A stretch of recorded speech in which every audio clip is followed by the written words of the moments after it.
nuestros días, las lenguas de origen indoeuropeo son habladas por casi media humanidad, y en ellas se escribe mucho más de la mitad de cuanto se imprime y publica en nuestro planeta. Las raíces es y sta, que significan nada menos que ser y estar, así como la raíz ter, que da lugar al pater mater latino y al padre madre español, son herencia del indoeuropeo no solo en nuestra lengua, sino en un enorme número de lenguas más.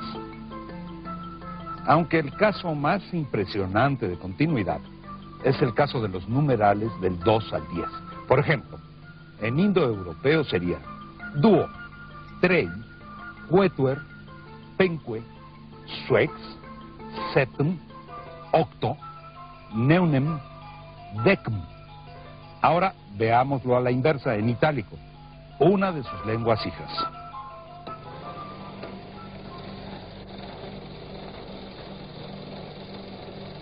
Decem, novem, octo, septem, sex, quinque, quatuor, Three, two, one, zero.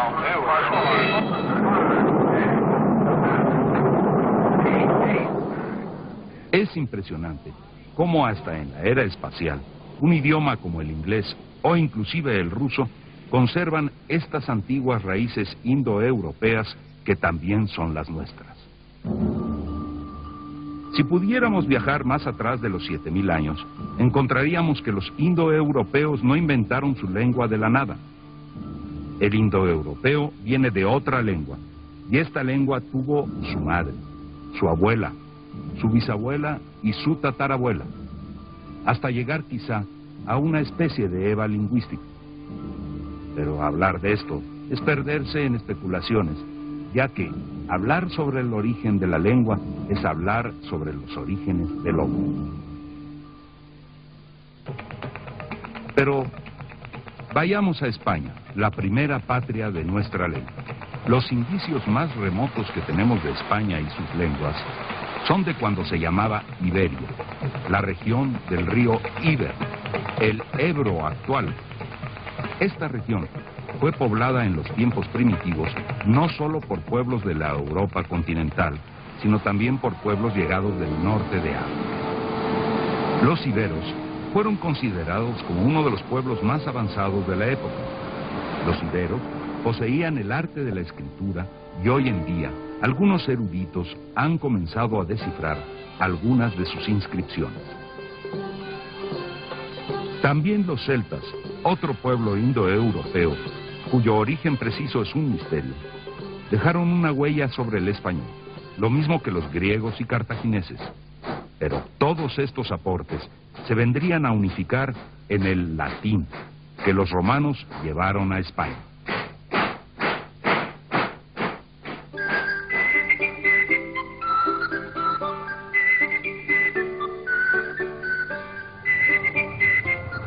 Los romanos, cuya historia de césares y centuriones aún danza entre nosotros, llegaron a la península ibérica 200 años antes de Cristo. Durante 6 siglos, el Imperio Romano y luego el cristianismo se instalaron en España. El Imperio Romano abarcó un inmenso territorio compuesto de varios países que hablaban distintas lenguas, pero en todas ellas implantó el latín. Su influencia cultural y lingüística todavía está presente, hasta en Hollywood.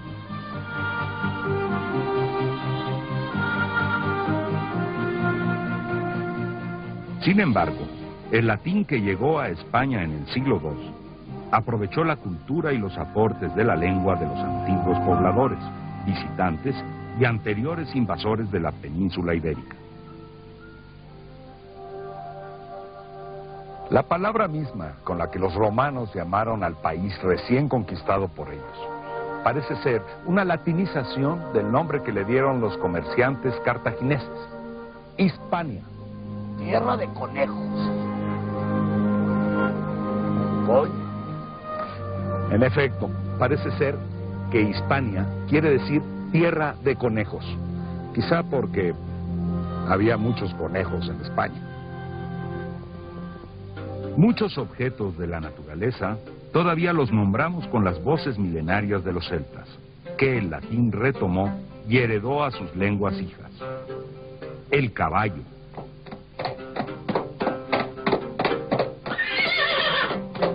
el abedul, la cerveza,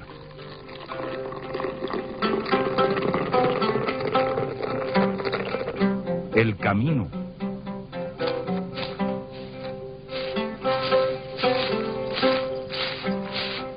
el carro,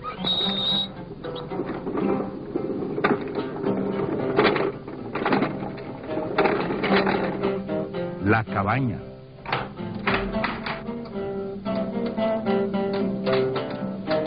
el barro y una lista considerable de palabras.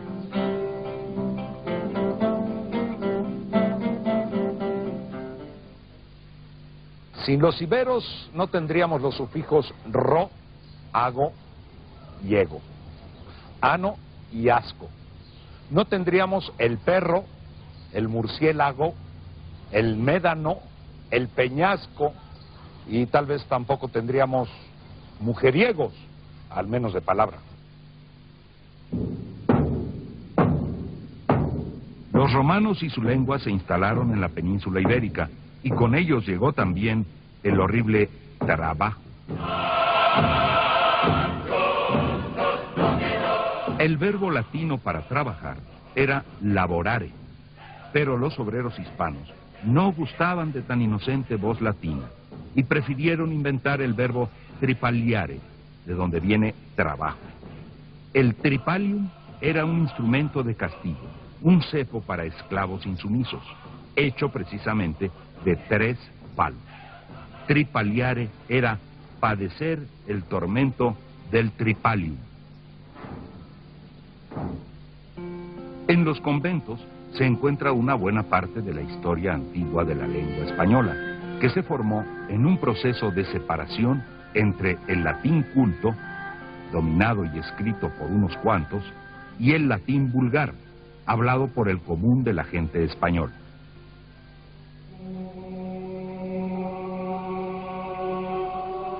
En el convento de San Millán se halló un texto en latín, en cuyas notas al margen, llamadas glosas, que sirven de comentario a un sermón de San Agustín, se encuentra el origen conocido más completo de la lengua castellana.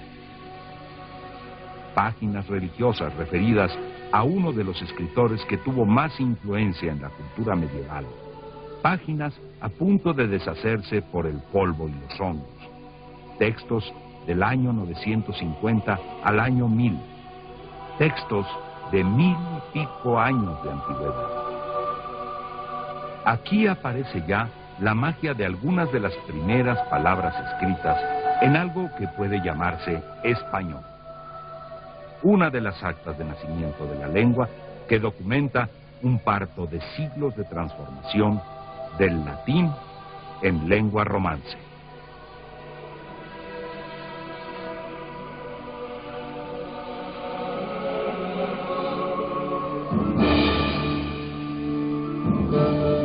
Los visigodos, al invadir España, nos dejaron sobre todo sus palabras de guerra: yelmo, dardo, heraldo, bandera y algunas muy nobles y necesarias palabras de paz.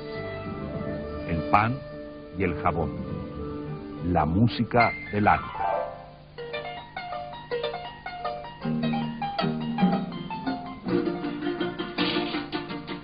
Sin embargo, una de las influencias más fértiles y extraordinarias en la historia de nuestra lengua fue sin duda la irreemplazable aportación de la cultura árabe.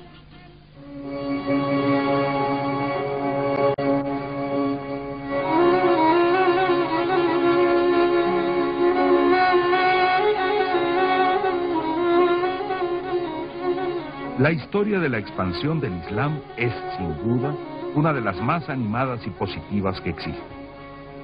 Cuando los musulmanes entraron a España, llevaban apenas 89 años de existir en cuanto tales, la conquista del reino cristiano fue en verdad fulminante.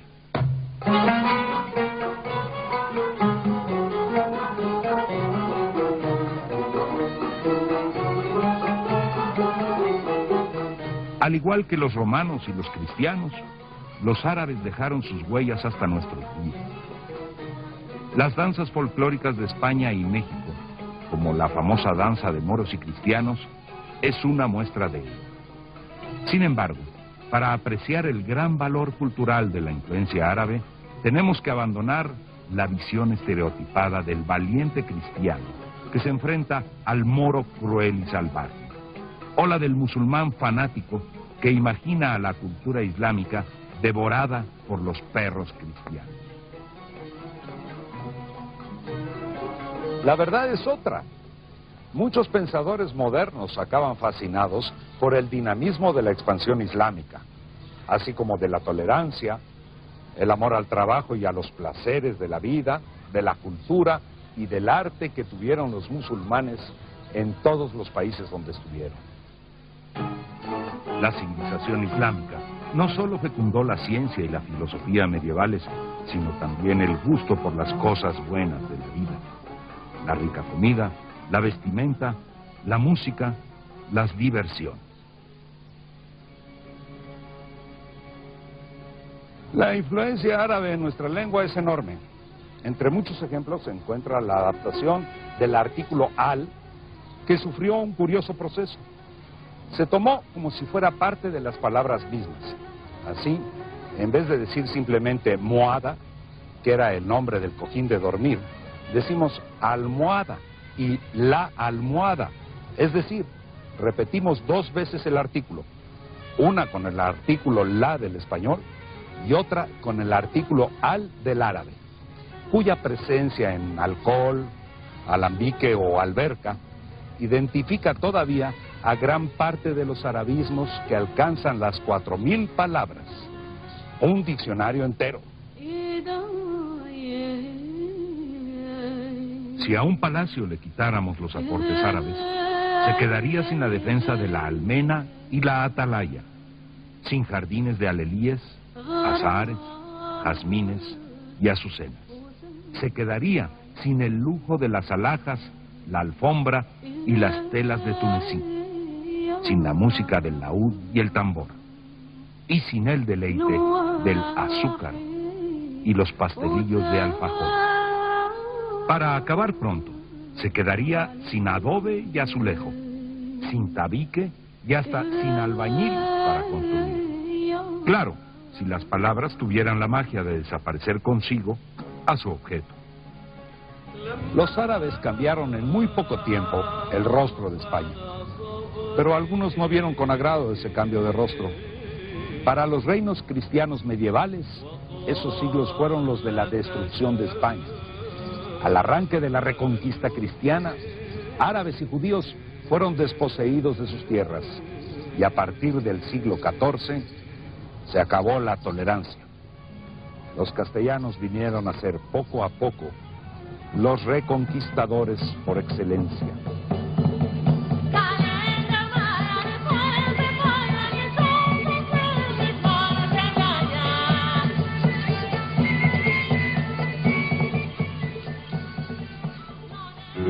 A partir de la Reconquista viene el auge del castellano, palabra cuyo significado proviene de castellum, nombre de los campamentos militares de los visigodos, término que se quedó en la palabra castillo, y el plural castela se quedó en la región de Castilla, donde creció la reunificación de España contra los árabes y con ello la imposición del castellano como lengua de la corona de España y Portugal, por encima del habla de la gente de los reinos de León y Aragón.